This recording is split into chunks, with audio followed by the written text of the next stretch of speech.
Violet Harper knew the exact value her father placed on her life. $200 in silver coins, and a wagon full of supplies to last his family through the winter of 1878. She sat motionless on the wooden bench outside the general store in Alta, Utah, watching her father count the money with calloused fingers while her mother stood beside him, eyes fixed on the dusty ground. Neither had looked at Violet since they had arrived that morning, delivering her like a shipment of goods to a man she had never met. The September sun beat down on her shoulders, and she could feel the weight of curious stares from passing townspeople who pretended not to notice the transaction taking place in broad daylight. "That settles it, then," her father said gruffly, tucking the coins into his vest pocket. "She is yours now, Mr. Keller. Works hard enough, keeps quiet. You should get your money's worth." Violet flinched at his words but kept her gaze forward. 20 years old, and she had been sold like livestock because her father needed supplies and saw no other use for a daughter who had failed to catch a husband on her own. 3 younger brothers at home needed feeding, and she was simply the most expendable member of the Harper family. "I appreciate you making the journey out here," the man named Keller said, his voice deeper than her father's but somehow gentler. "Safe travels back to Colorado." Her parents climbed onto their wagon without a word of farewell. Her mother's lips trembled, but she said nothing, did nothing, simply clutched her shawl tighter around her thin shoulders as the wagon rolled away down the main street of Alta. Violet watched them disappear around the bend, feeling nothing but a hollow emptiness where love should have been. "Miss Harper." She finally turned to look at the man who had purchased her. Kendrick Ellison stood well over 6 feet tall, with sun-weathered skin that spoke of years working under the harsh Utah sky. He wore typical cowboy attire, a worn leather vest over a simple cotton shirt, dark trousers and boots covered in dust from the range. His brown eyes held an expression she could not quite read as he studied her face. "Yes, sir," she said quietly, training her gaze back down at her worn boots. "I imagine you have questions about the arrangement." Questions hardly covered it. She had 1,000 thoughts racing through her mind, none of which seemed appropriate to voice. Her father had told her only 3 days ago that she would be going to Utah to marry a rancher who needed a wife. No courtship, no choice, just a business transaction that solved his financial problems. "Your father wrote that you agreed to this marriage," Kendrick continued when she remained silent. Violet almost laughed at that but caught herself. Agreed suggested she had been given an option. "My father made his decision. I am here." Something flickered across Kendrick's expression, perhaps understanding or maybe pity. Neither felt particularly comforting. He picked up her small trunk, the only possession she had been allowed to bring. "My ranch is about an hour's ride from town. I have a wagon ready." She followed him to a sturdy wagon hitched to 2 strong horses. He helped her up onto the seat with surprising gentleness, then loaded her trunk in the back before climbing up beside her. The wagon lurched forward, and Alta began to fall away behind them. They rode in silence for nearly 20 minutes before Kendrick spoke again. "I want you to understand something, Miss Harper. I did not enter into this arrangement lightly or with any intention of causing you distress." Violet said nothing, unsure what response he expected. "I have been running my ranch alone for 3 years now, since my parents passed. The work is demanding and I needed help. Your father wrote to me through a mutual acquaintance, suggesting this arrangement. He said you were hardworking and needed a fresh start." "He said I was a burden he could no longer afford," Violet corrected quietly. Kendrick's hands tightened on the reins. "He said that to you, not in those exact words, but the meaning was clear enough." They fell back into silence, the only sounds the creaking of the wagon wheels and the steady clip of hooves on the packed earth road. The landscape around them was beautiful in a stark way, mountains rising in the distance with scrub brush and scattered pines dotting the rolling terrain. It was nothing like the Colorado farmland she had known all her life. "I want to propose something different than what your father arranged," Kendrick said after a long pause. "I do need help at the ranch, that much is true, but I will not force you into marriage. You can work for wages, same as any ranch hand. You will have your own room in the house, your own space. If after some time passes and we find we suit each other, we can revisit the subject of marriage, but it will be your choice." Violet turned to stare at him, searching his face for deception or hidden motives. "Why would you do that? You paid my father good money." "I paid for the opportunity to meet you and offer you a position. What you do with that opportunity is up to you." His eyes met hers briefly before returning to the road. "I know what it is like to feel trapped by circumstances beyond your control. I would not wish that on anyone, least of all someone I hope to build a life with." For the first time in days, Violet felt something other than despair. It was small and fragile, but it felt like hope. "What kind of work would I be doing? Cooking, mending, general housekeeping. The ranch house has been sorely neglected in that department. I can handle the cattle and horses well enough, but I am afraid my skills do not extend to making a home comfortable. I also have 2 ranch hands who live in the bunkhouse. They are good men but would appreciate decent meals instead of the charred attempts I provide." Despite herself, Violet felt the corner of her mouth twitch. "You cannot cook. I can make coffee that could strip paint and beef jerky that doubles as boot leather. Beyond that, my talents are limited." A small laugh escaped her before she could stop it. Kendrick glanced at her with what might have been a smile. "There it is," he said. "I was beginning to wonder if you knew how." The ranch came into view over the next rise, and Violet felt her breath catch. It was larger than she had expected, with a well-built 2-story house, a sizable barn, several corrals, and a bunkhouse set back from the main buildings. Cattle dotted the pastures in the distance, and she could see a small garden plot near the house, though it looked overgrown and neglected. Kendrick brought the wagon to a stop near the front porch. 2 men emerged from the barn, both looking curious. One was older, perhaps in his 50s, with gray threading through his dark hair. The other was younger, maybe close to Kendrick's age, with a friendly face and bright blue eyes. "Miss Harper, these are my ranch hands, Thomas Webb," he gestured to the older man, "and James Porter." Both men tipped their hats respectfully. "Madam," they said in near unison. "Miss Harper will be managing the house and providing meals," Kendrick explained as he helped her down from the wagon. "I expect you both to treat her with the same respect you would show any lady." "Yes, sir," Thomas said, while James nodded enthusiastically. "We are mighty glad to have you here, Miss Harper," James added. "No offense to Kendrick, but we have been dreaming of a proper meal for months now." Violet found herself relaxing slightly. These seemed like decent men, the kind who worked hard and kept to themselves. "I will do my best," she said softly. Kendrick showed the men where to take her trunk, then led her up the porch steps and into the house. The interior was clean enough but sparse, with furniture that looked functional rather than comfortable. The kitchen was well equipped but clearly underused, with dust coating many of the surfaces. "I know it needs work," Kendrick said, almost apologetically. "My mother had a way of making this place feel warm. Since she passed, it has just been a place to sleep between work."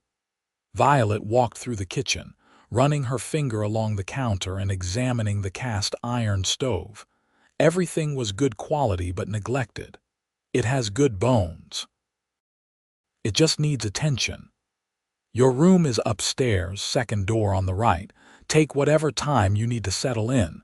We typically eat supper around 6, but there is no rush today. Make yourself at home." She climbed the stairs slowly, feeling the weight of exhaustion settling into her bones. The room Kendrick had indicated was simple but clean, with a bed covered in a faded quilt, a dresser, a washstand, and a window that looked out over the pastures. Her trunk sat at the foot of the bed. Violet sank onto the mattress and finally allowed herself to feel everything she had been holding back. Tears came silently, sliding down her cheeks as she processed the enormity of what had happened. Her family had traded her away without a second thought. She was alone in a strange place with people she did not know, facing an uncertain future. But beneath the grief and fear, that tiny spark of hope persisted. Kendrick had offered her something she had never expected: choice. The chance to decide her own path, even if the circumstances that brought her here were not of her making. After allowing herself a few minutes to cry, Violet stood and splashed water from the basin on her face.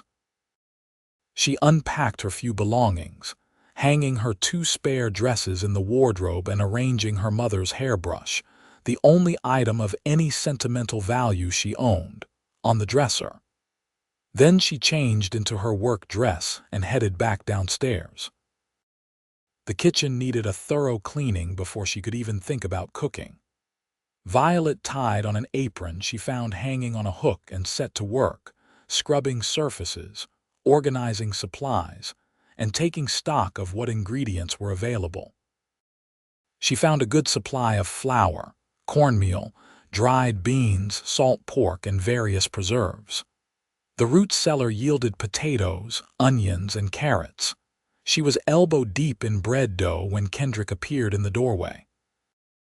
"You did not need to start today," he said, though his tone was more pleased than reproachful.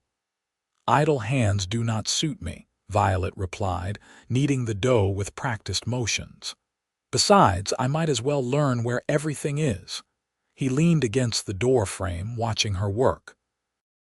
"Your father said you were skilled in housekeeping. One truthful thing he told you, at least." She shaped the dough into loaves and set them aside to rise. "Supper will be ready at 6 as you requested. Nothing fancy tonight, but it should be edible. That would be a significant improvement." Kendrick hesitated, then added, "Thank you, Miss Harper, for giving this arrangement a chance. You may call me Violet if you prefer. Seems odd to be formal when we are living under the same roof." "Violet, then, and you should call me Kendrick." She nodded, wiping her flour-covered hands on her apron. "Kendrick," he smiled, a genuine expression that transformed his weathered face into something almost handsome, then headed back outside to resume his work. Violet prepared a simple meal of salt pork, beans, fresh bread, and dried apple pie using preserves she found in the pantry. When 6 o'clock came, all 3 men appeared at the kitchen door, hats in hands, looking almost nervous. "Sit," Violet instructed, gesturing to the large kitchen table. "Food is ready." They sat obediently while she served the meal. The first bite brought a collective groan of appreciation that made her smile despite herself. "Miss Violet," James said around a mouthful of bread, "this is the best meal I've had in near a year." "He is right," Thomas added. "You are an angel of mercy." Even Kendrick looked pleased as he ate, though he remained quieter than the other 2. "This is excellent, Violet, thank you." As the men ate and talked about the day's work, Violet felt something settle in her chest. This was not the life she had imagined for herself, but perhaps it did not have to be a prison.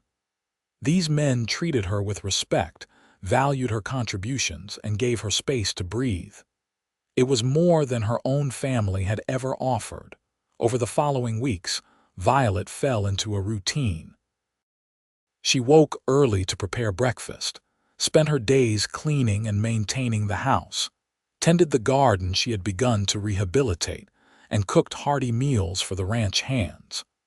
The work was demanding but satisfying in a way her life in Colorado had never been. Kendrick proved to be a man of his word. He never pressured her, never made her feel uncomfortable in any way. They developed an easy rapport, talking over morning coffee about the ranch operations and her plans for the house and garden. He often asked her opinion on matters, seeming genuinely interested in her thoughts. She learned that he was 31 years old and had inherited the ranch from his parents who died within months of each other from pneumonia. He had been engaged once, years ago, but the woman had left him for a banker in Salt Lake City, unable to handle the isolation and hard work of ranch life. He rarely went to town except for supplies and business, preferring the company of his horses and cattle to most people. "I am not good with words," he admitted one evening as they sat on the porch after supper. "Never have been. My father used to say I was born taciturn." "You speak just fine," Violet assured him. "Better than many who never stop talking but say nothing of value." He looked at her with an expression of such warmth that she felt heat rise to her cheeks. "You are not what I expected, Violet Harper." "What did you expect?" "Someone bitter, perhaps, angry at being forced into this situation, and you have every right to feel that way." Violet considered his words carefully. "I was angry, bitter too, but I realized that holding on to those feelings would only hurt me, not the people who caused them. This situation is not ideal, but you have been kind and fair. That is more than I had before." "Your family," Kendrick began, then stopped. "Forgive me, it is not my business." "They are not much of a family," Violet said quietly. "My father saw children as workers or commodities. My mother learned long ago not to cross him. My brothers were too young to understand. I was useful until I was not, then I became a burden to be removed. I am sorry. Do not be. Being here has taught me something important." She met his eyes directly. "Family is not just blood. It is the people who value you, who see your worth. In that sense, I have more family in this kitchen than I ever had in my father's house." Kendrick reached over and gently squeezed her hand. The gesture was brief but filled with understanding. Violet felt something shift between them in that moment, a deepening of the connection they had been building. The first snow came in mid-November, blanketing the ranch in white and making outdoor work treacherous. Violet spent more time indoors, sewing curtains for the windows and crafting warmer bedding for everyone on the ranch. She had discovered a trunk in the attic filled with fabric and sewing supplies that had belonged to Kendrick's mother, and she put them to good use. One particularly cold afternoon, she was mending one of Kendrick's shirts when he came in from checking on the livestock, his face red from the wind. "Storm is getting worse," he announced, stomping snow off his boots. "Thomas and James are secured in the bunkhouse. We might be confined for a few days if this keeps up." Violet set aside her sewing. "I will make sure we have enough food prepared. The root cellar is well stocked." As the storm howled outside, they found themselves spending more time together. Kendrick taught her to play chess using a set his father had carved. Violet read aloud from the small collection of books in the house while he repaired tack and tools by the fireplace. They talked about everything and nothing, sharing stories from their pasts and dreams for the future. "I want this ranch to mean something," Kendrick said one evening, watching the flames dance in the hearth. "Not just a place to raise cattle and scrape by. I want to build something lasting, something that matters." "What would that look like?" Violet asked, genuinely curious. "A real home. Maybe a family someday. People who want to be here, who choose this life." He glanced at her. "Not people who were forced into it." "I was forced to come here," Violet acknowledged. "But staying, working, building this life with you and Thomas and James, that is my choice now. And I find I do not regret it. Truly, truly. I am happier here than I ever was in Colorado. You have given me something precious, Kendrick. You have given me freedom, even within the boundaries of this arrangement. That is a gift I will not forget." He moved from his chair to sit beside her on the settee, his expression serious. "Violet, I need to be honest with you about something. When your father first wrote to me, I agreed because I needed help and thought a business arrangement made sense. But these past months, getting to know you, seeing who you truly are, my feelings have changed." Violet's heart began to race. "Changed how?" "I find myself thinking about you constantly. The way you hum while you cook, how you have brought life back into this house, your quiet strength and kindness. You make me want to be better, to build something worthy of you." He took her hand carefully, as if she might pull away. "I am falling in love with you, Violet, have been for weeks now.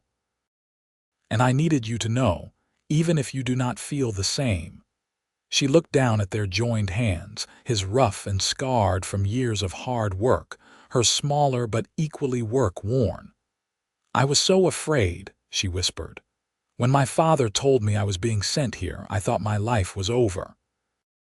That I would be trapped in a loveless arrangement, just existing rather than living. And now I wake up each morning eager to see your face. I listen for your footsteps, find excuses to be in the same room as you. I think about what you said about building something lasting, and I realize I want to build it with you." She raised her eyes to meet his. "I am falling in love with you too, Kendrick Ellison. Perhaps I have been since you first told me the choice was mine." He cupped her face gently with his free hand.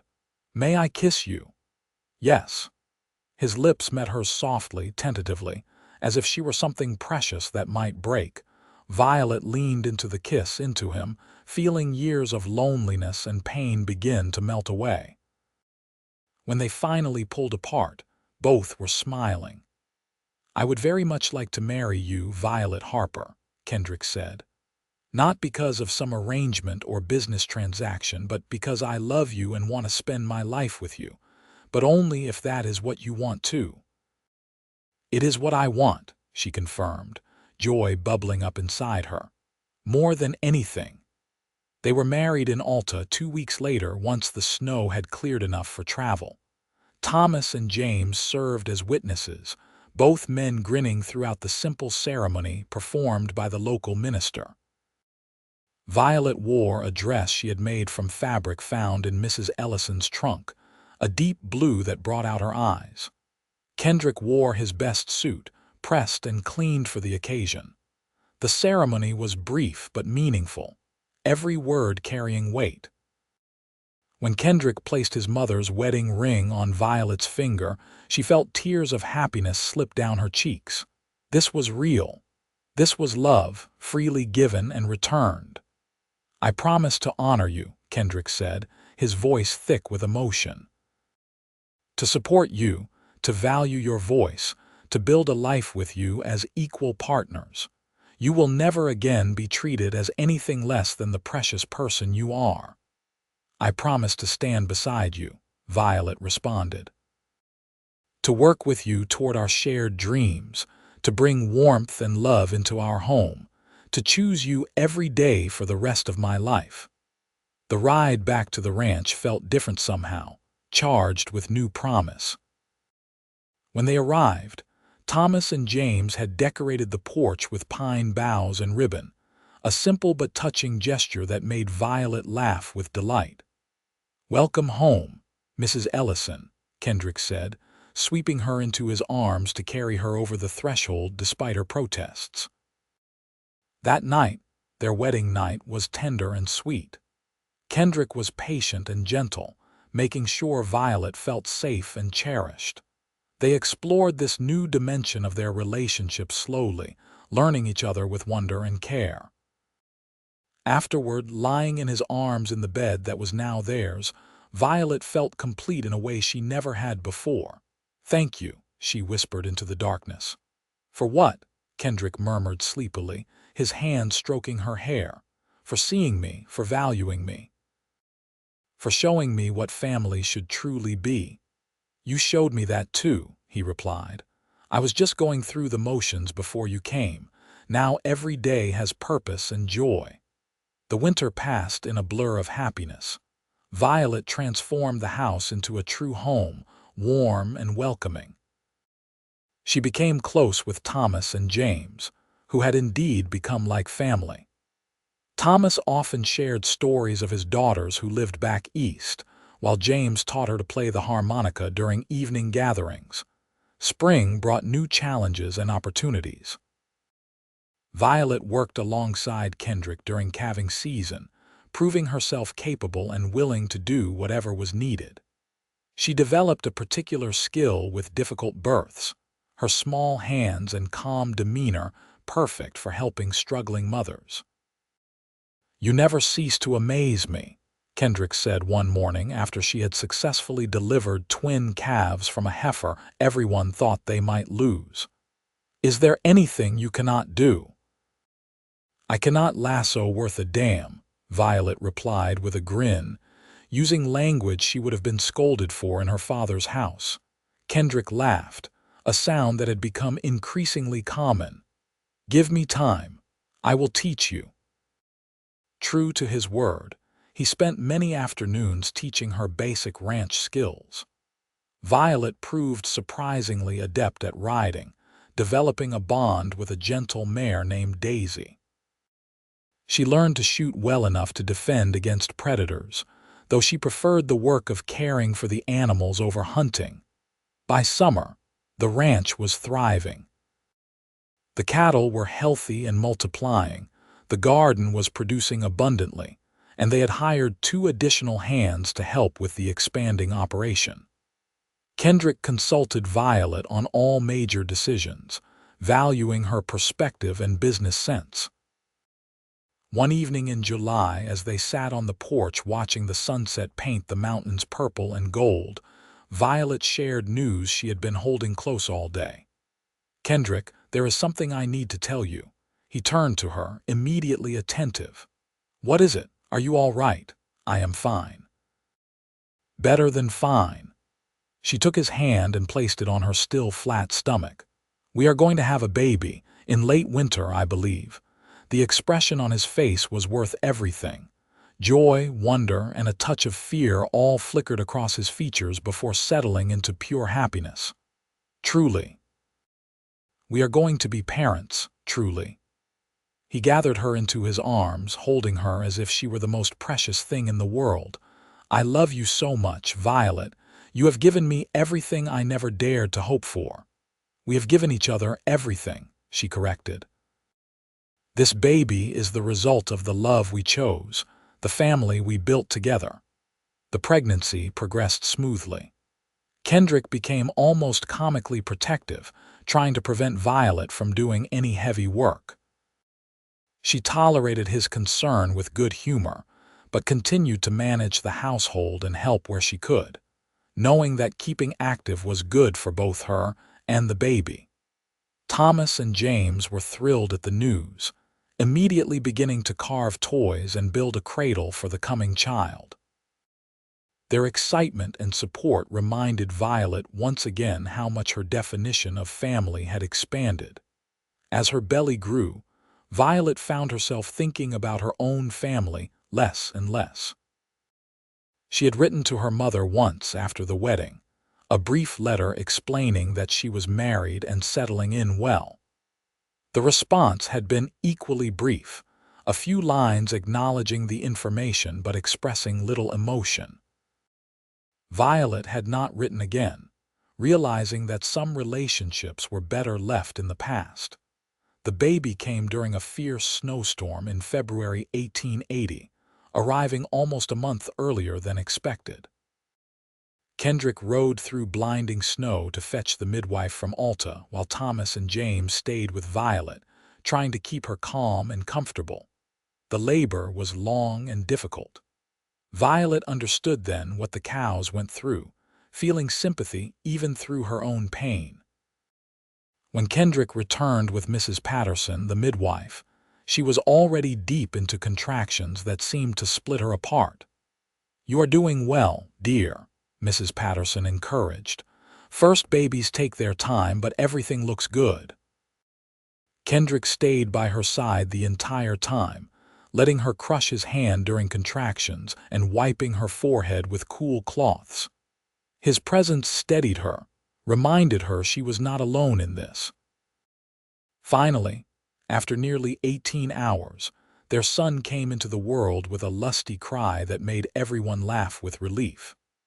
Mrs. Patterson cleaned him quickly and placed him in Violet's arms, a perfect tiny human with a dusting of dark hair and his father's nose. "A boy," Kendrick whispered, tears streaming unashamedly down his face. "We have a son." "What will we name him?" Violet asked, unable to tear her eyes away from the miracle they had created. "I was thinking Joseph, after my father, if that suits you." "Joseph Ellison." Violet tested the name, then smiled. "It is perfect. Hello, Joseph. Welcome to our family." Thomas and James were permitted to meet the baby the next day, both men looking uncomfortable but enchanted by the tiny bundle. "He is mighty small," James observed nervously. "They grow," Thomas assured him. "Before you know it, he will be running around getting into everything." Baby Joseph was indeed small but healthy, with a good appetite and strong lungs. Violet took to motherhood with the same determination she brought to everything else, though she was grateful for Kendrick's help during those exhausting early weeks. "I thought I knew what tired was," she said one night after the third feeding in as many hours. "I was wrong." Kendrick took the baby from her arms. "Sleep. I will walk him for a while." Watching her husband pace the bedroom, gently bouncing their son and humming tunelessly, Violet felt her heart overflow with love. This was what family should be: partnership, support, shared joy, and shared burdens. As Joseph grew, the ranch continued to flourish. By the time he was 2 years old, toddling around getting into everything just as Thomas had predicted, the Ellison Ranch was one of the most successful operations in the region. They had expanded their land holdings, built a new barn, and employed 6 regular hands plus seasonal workers during busy times. Violet had become known throughout the area for her hospitality and business acumen. She kept the books for the ranch, managed their household accounts, and had started a small business selling her preserves and baked goods in town. Women came from miles around for her bread and fruit preserves, and she used the income to slowly build up her own savings. "You do not need to do this," Kendrick said one day, finding her tallying her accounts. "The ranch provides well enough." "I know," Violet replied, "but I like having something that is mine. Does that make sense?" "Perfect sense." He kissed the top of her head. "You never fail to impress me, Violet Ellison." When Joseph was 3, Violet became pregnant again. This time, she knew what to expect and was better prepared. Their daughter arrived on a beautiful spring morning in 1883, making her entrance quickly and with considerably less drama than her brother. "A girl," Kendrick breathed, cradling the tiny pink bundle. "We have a daughter." "Grace," Violet said, the name coming to her immediately. "Grace Eleanor, after your mother. Mama would have loved that, would have loved you and these babies so much." Joseph was fascinated by his baby sister, constantly wanting to touch her soft hair and tiny fingers. Under careful supervision, he proved to be a gentle and loving big brother, already showing signs of his father's patient temperament. Life settled into a beautiful rhythm. The ranch thrived, the children grew healthy and strong, and Violet and Kendrick's love deepened with each passing year. They had their challenges, certainly. There were droughts and hard winters, sick cattle and broken equipment, the normal struggles of ranching life. But they faced everything together, their partnership strong and true. One summer day in 1885, 7 years after Violet had first arrived at the ranch, a stranger rode up to the house. Violet was in the garden with Grace while Joseph helped his father with the horses. The man dismounted stiffly, and something about his posture seemed familiar. As he removed his hat and turned toward her, Violet's breath caught. It was her younger brother, Matthew, now grown into a young man of 17. "Violet," he said uncertainly. "Matthew." She stood slowly, wiping dirt from her hands. "What are you doing here? I had to see you. Had to make sure you were all right." He looked around at the prosperous ranch, the well-maintained buildings. "Father told us you had been married off to some rancher in Utah, but we heard nothing else. I saved up money and traveled here as soon as I could." Grace hid behind Violet's skirts, peeking out at the stranger. Violet placed a protective hand on her daughter's head. "As you can see, I am fine. Better than fine. I am glad." Matthew stepped closer, his young face earnest. "Violet, I need you to know that I did not understand what Father did. None of us boys did, not really. We were too young, too caught up in our own concerns. But as I got older, I realized how wrong it was. How wrong he was." Violet felt old anger stir but pushed it down. Matthew had been barely 10 when she left. He bore no responsibility for their father's actions. "Come inside," she said finally. "Meet my family properly." Over coffee and fresh cake, Matthew met Kendrick and the children. Violet watched her brother's face as he took in the obvious love and comfort of their home, the way Kendrick looked at her with such devotion, how the children were happy and well cared for. "You have built a good life here," Matthew said. "I am truly happy for you, Violet. Thank you." "How is everyone in Colorado?" Matthew's expression darkened. "Father drinks more than he should. The farm struggles. Mother grows more tired each year. The boys and I try to keep things going, but without your help, things have been harder." There was no satisfaction in hearing this, only a vague sadness for what might have been different. "I hope things improve for you all. I brought something." Matthew reached into his satchel and pulled out a small package wrapped in cloth. "Mother wanted you to have this. She cried when I told her I was coming to find you." Inside the package was a locket that had belonged to Violet's grandmother, passed down through the female line. She had assumed it lost or sold long ago. Tears pricked her eyes as she opened it, finding a tiny painted portrait of her grandmother on one side and a lock of baby hair on the other, presumably her own. "Tell Mother thank you," Violet said softly. "Tell her I am well and happy, that she need not worry." Matthew stayed for 2 days, sleeping in the bunkhouse with the ranch hands and helping with chores during the day. Violet watched him interact with Kendrick and saw a bond form between them. Her husband was kind to her brother, treating him with respect and interest. On the morning Matthew prepared to leave, Kendrick pulled him aside. Violet watched from the porch as they talked, too far away to hear the words. When they shook hands, Matthew looked moved, blinking back tears. "What did you say to him?" Violet asked after her brother had ridden away. "I told him that he was welcome here anytime, that if life in Colorado became unbearable, we could always use another good hand on the ranch. That family looks out for each other, and he was your family, which made him ours." Violet wrapped her arms around her husband, overcome with love for this man who kept expanding her understanding of generosity and grace. "Thank you for that. He is a good young man, not responsible for his father's sins."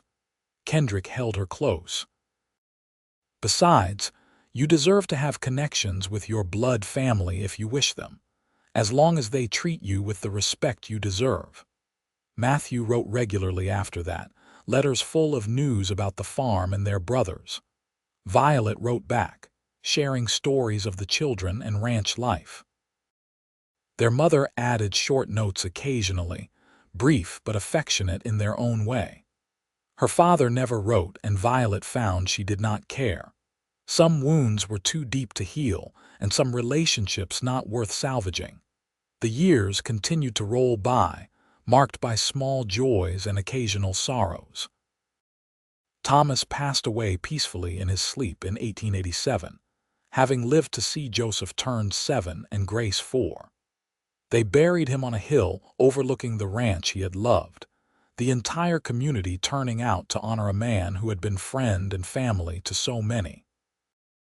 James eventually married a widow from town and moved into Alta, though he continued to work at the ranch part-time. New hands came and went, but the core of what Kendrick and Violet had built remained strong.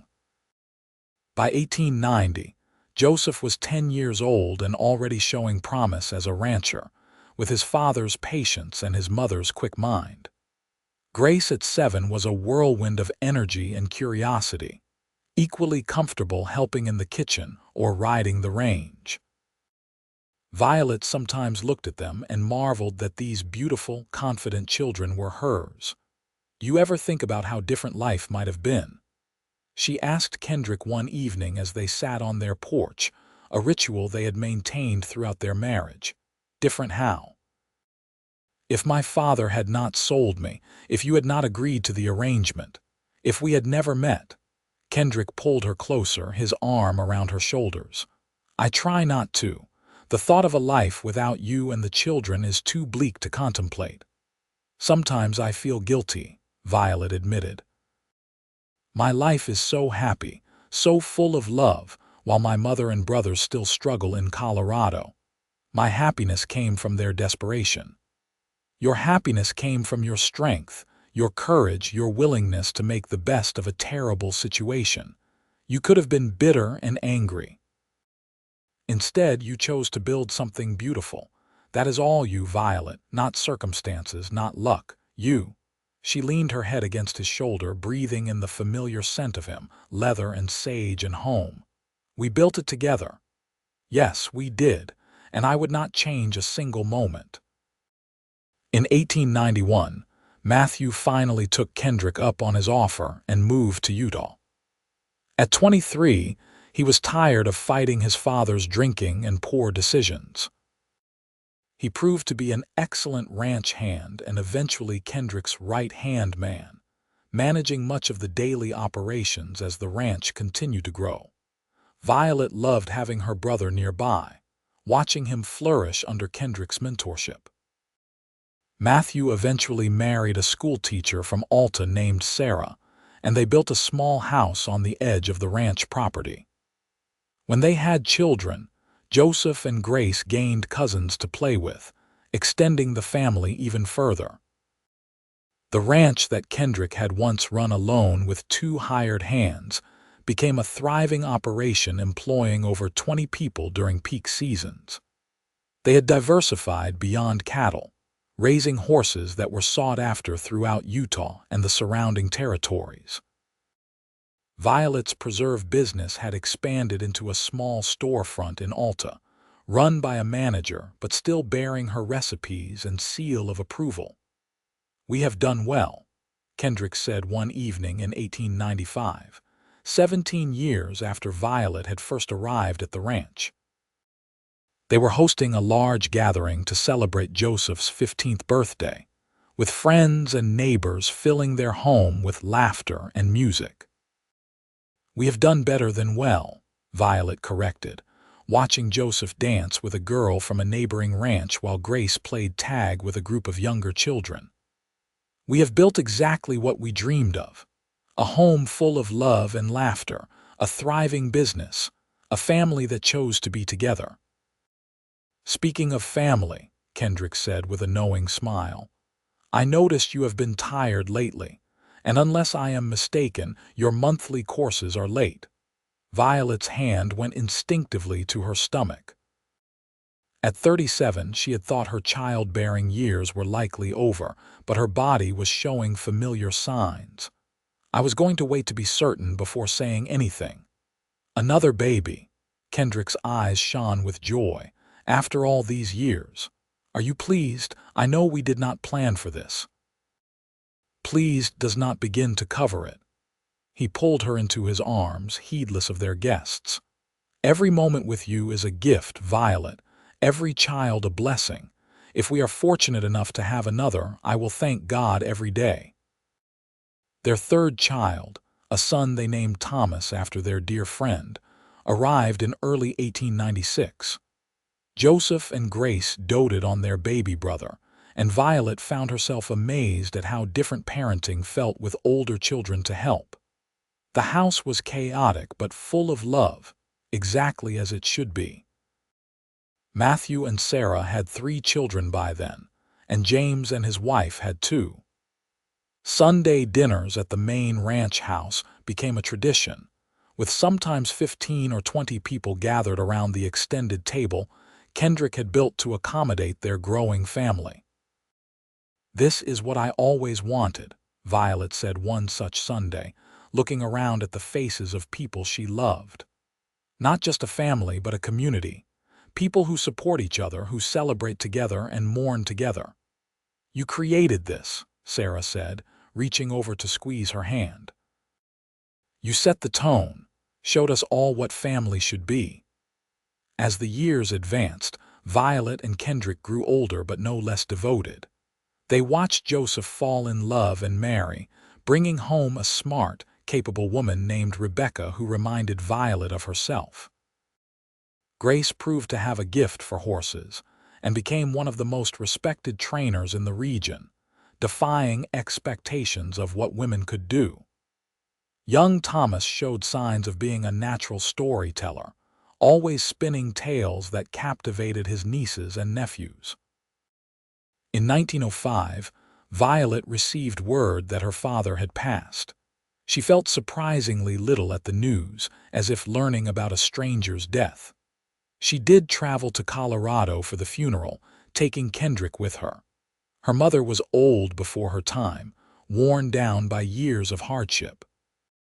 Her other brothers were virtual strangers, their lives having diverged completely from hers. "You wish things had been different?" her mother asked during a private moment. Violet considered the question carefully. "I wish you had been happy, Mama. I wish Father had been different, kinder. But I cannot wish away the path that led me to Kendrick and my children. So no, I would not change my life, even if it meant an easier relationship with this family." "He was wrong what he did," her mother said quietly. "Selling you like that, I was wrong too for not stopping him. I was a coward." "You did what you thought you had to do. I have forgiven you, Mama. I hope someday you can forgive yourself." They parted on better terms than they had ever managed when Violet lived at home. Her mother passed 2 years later, and Violet mourned the relationship they might have had if circumstances had been different. But she did not let the grief consume her. She had learned long ago to focus on what she had rather than what she lacked. By 1910, Violet and Kendrick were grandparents several times over. Joseph and Rebecca had 4 children, Grace and her husband had 3, and young Thomas had recently married and started his own family.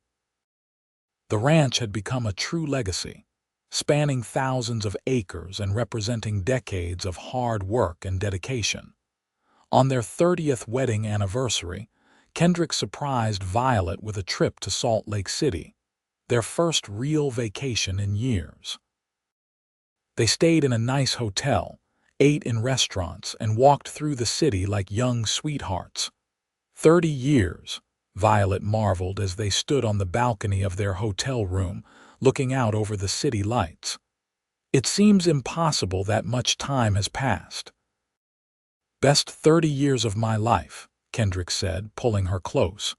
His hair was completely gray now, his face deeply lined, but his eyes held the same warmth they had the day he told her the choice was hers.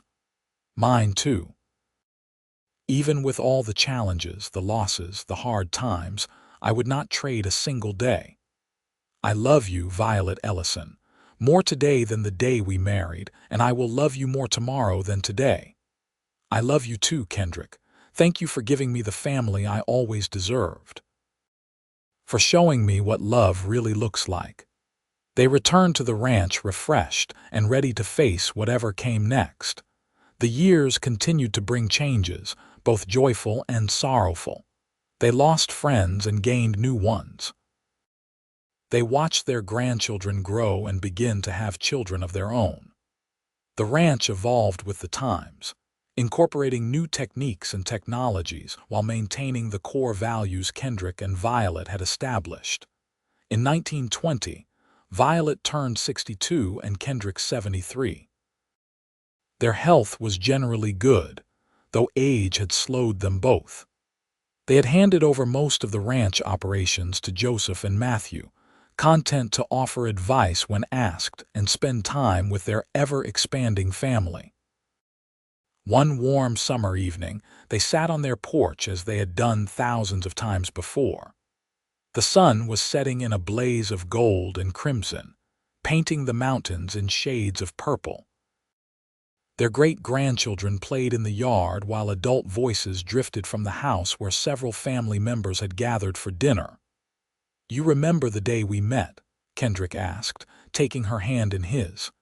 "Every detail," Violet replied. "I was so scared, so certain my life was over. And then you gave me hope. You gave me everything: purpose, love, a family, a real home. I was just existing before you came. You taught me how to truly live." Violet leaned her head against his shoulder, feeling the steady beat of his heart. "We taught each other.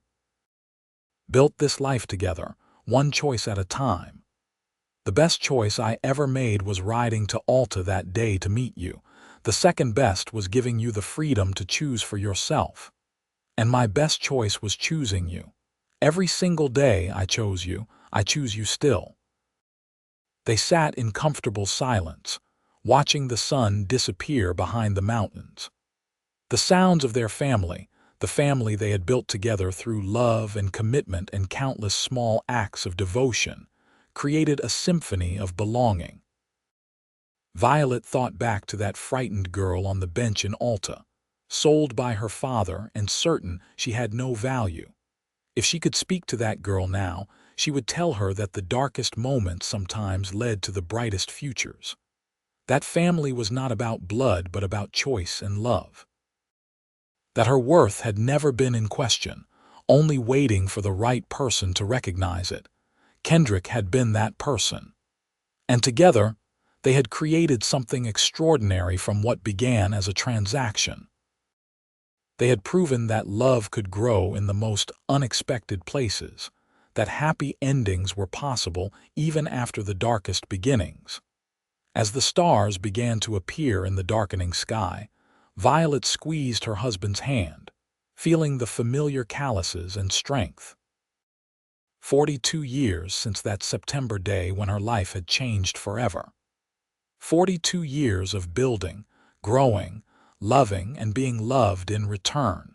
She had been bartered away by her family, treated as disposable and worthless.